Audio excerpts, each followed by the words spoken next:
नमस्कार आणि पुन्हा एकदा सगळ्यांचं स्वागत आहे माझ्या एका नवीन व्हिडिओमध्ये. तर आज एक अशा व्यक्तीचा वाढदिवस आहे जो की आमच्या आयुष्यातला खूप मोठा कुबेर आहे.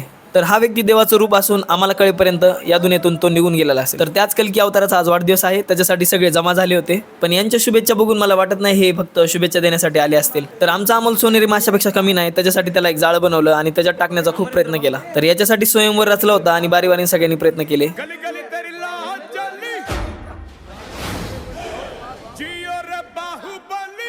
हस्ताक्षरामध्ये 100 पैकी 200 मार्क घेणारे आणि पैशाची कमी नसणारे अमोल शेठ हे आमच्यामध्ये आहेत. हेच आमचं खूप मोठं भाग्य आहे. आणि तेवढ्यातच कोण राहिलं माहीत त्यांचा प्रिय मित्र आणि जिगरी दोस्त ओंकार शिंदे यांनी पण आगमन केलं होतं. तर यांचा वाढदिवस म्हणजे आम्ही एक सणासारखाच साजरा करतो. तर त्याच्यासाठी आदित्यने सगळ्यात पहिल्यांदा म्हणजेच की त्यांनी सगळ्यांचं शुभारंभ केलं. तर सगळे जमा झाल्यानंतर मेन म्हणजे आमच्या बकऱ्या म्हणजेच की अमोल घाणे यांना मानपान देऊन आम्ही सगळ्यांचे आभार व्यक्त केले. ऋतिक रोशन सुद्धा यांच्यासमोर खूप कमी आहे. बट आज जरा त्यांचा थोडं मेकअप कमी होता. त्याच्यानंतर आमचा साऊथचा सुपरस्टार नानी आणि त्यांचं पण स्वागत खूप प्रेमळ तरीकेने केलं होतं. मग आदित्यने राहिलेल्या लोकांना पण सगळ्यांना इन्व्हॉल्व केलं. आणि मी वाचतो का, कॅमेरामॅन कधी वाचलाय का? तर या वाहत्या गंगेत मग माझं पण कपाळ यांनी धुवून टाकलं. आता या वाईल्ड स्टोनच्या छिडकावानंतर आता बारी होती सगळ्यांची हॅपी बर्थडे तयारी करण्याची. आता फक्त सगळ्यांना आस लागली होती की 12 कधी वाजतील. तर शेवटी ती सोनेरी पहाट झाली आणि रात्रीच्या 12 वाजल्या. तर याच दिवशी आमचा अमोल उगवला होता. हरिश्चंद्रगडाच्या पायथ्याशी राहणारा हा आमचा वाघ आमच्यामध्ये आहे. हेच आमचं खूप मोठं भाग्य. तर फायनली 12 वाजून गेले होते आणि सगळ्यांनी अमोलला एक जणांनी शुभेच्छा वगैरे दिल्या. आणि अरे बापरे,